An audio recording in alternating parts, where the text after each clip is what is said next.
챕터 1. 네덜란드 시기.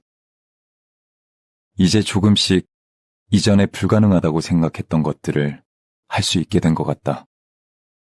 반 고흐는 1881년 9월 동생 테오에게 보낸 편지에서 두려움 섞인 자신감을 이렇게 피력했습니다. 반 고흐의 네덜란드 시기는 화가가 되기 위한 입문 과정으로 초기 작품들은 인물화가 다수를 이룹니다. 이는 반 고흐의 영혼 깊숙이 자리한 인간에 대한 사랑의 표현이며 진실된 모습을 그려내는 것이 화가의 길이라고 스스로 믿었기 때문입니다. 직기와 직조공.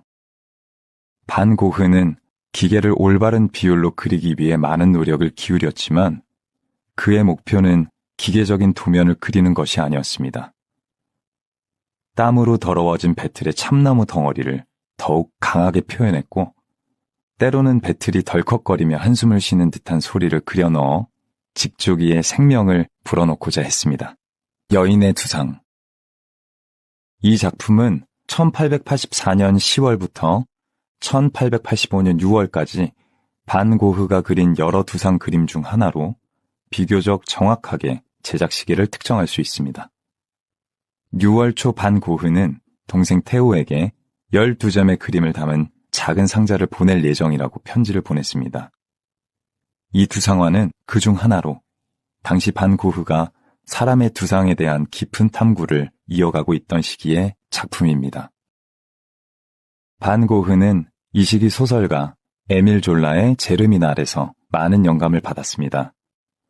이 소설은 하층민의 사회적 투쟁과 노동을 다루고 있으며 반 고흐는 이를 통해 현실 속 인물들의 삶과 고뇌를 인물화로 표현하려 했습니다.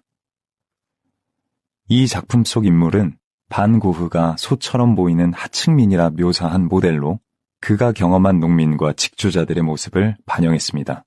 이 인물화에서 등장하는 여성의 얼굴은 거칠고 투박한 특징을 가지고 있으며 머리카락은 작은 모자 아래 숨겨져 있습니다.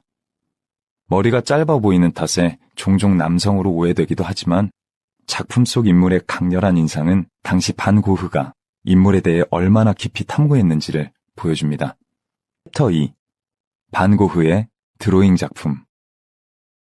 늦은 나이에 화가의 길에 들어선 반 고흐에게 데생은 회화의 기법을 익히는 최초의 수단이었으며 데생을 통한 끊임없는 훈련과 수련을 통해 회화의 기틀이 마련되고 발전해 나갈 수 있었습니다.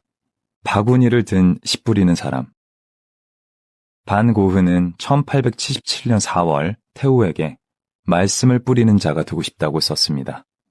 이는 성경 속에서 영감을 받은 표현으로 사람들 사이에 복음을 전하고자 하는 그의 열망을 담고 있습니다.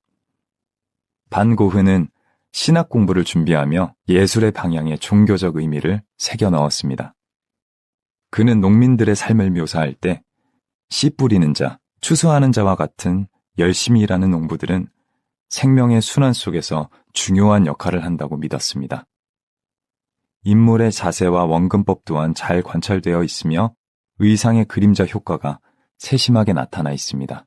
화면 속 중앙에 그려진 남성은 평평하고 뚱뚱한 몸체, 상대적으로 큰 머리와 손, 그리고 작은 발로 다소 뻣뻣하게 보입니다.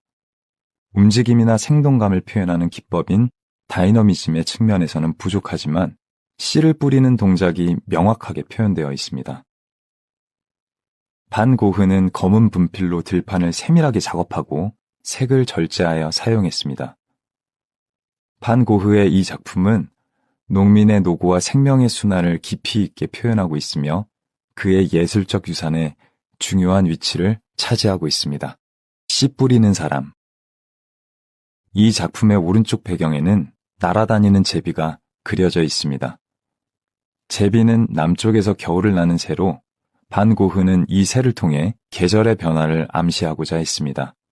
반 고흐는 이 작품에서 주로 연필로 작업하였으며 종이를 뚫을 정도로 강하게 눌러 그렸습니다. 씨 뿌리는 자의 모습은 갈색으로 칠해져 있고 그 위에 흰색 물감으로 강조된 부분이 있어 눈에 잘 띄게 표현되어 있습니다. 배경의 하늘도 섬세하게 강조되었습니다. 시간이 지남에 따라 원래 파란색이던 종이는 심하게 퇴색해 갈색으로 변했습니다.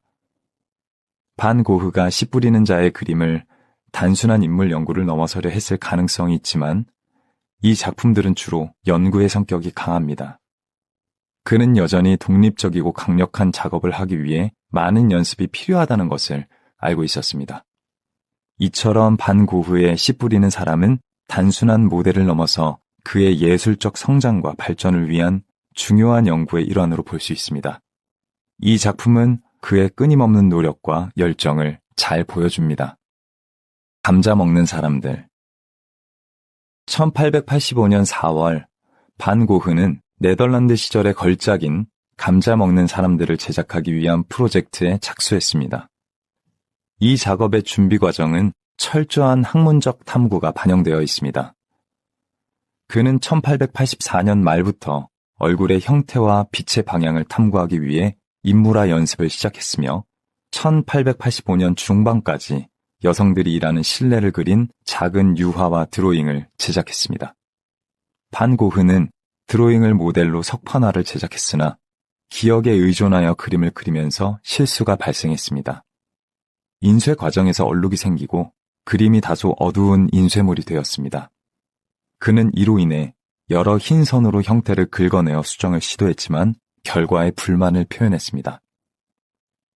그의 친구 반 라파르트는 이 작업에 대해 신랄한 비판을 하였고 이는 반 고흐에게 큰 상심을 안겼습니다. 이 작품은 농민의 힘든 삶을 진지하게 조명하며 반 고흐의 예술적 탐구와 깊은 고민을 잘 보여주는 중요한 작품입니다. 감자 먹는 사람들은 단순한 인물화가 아닌 사회적 메시지를 담고 있는 강렬한 작품으로 평가받고 있습니다.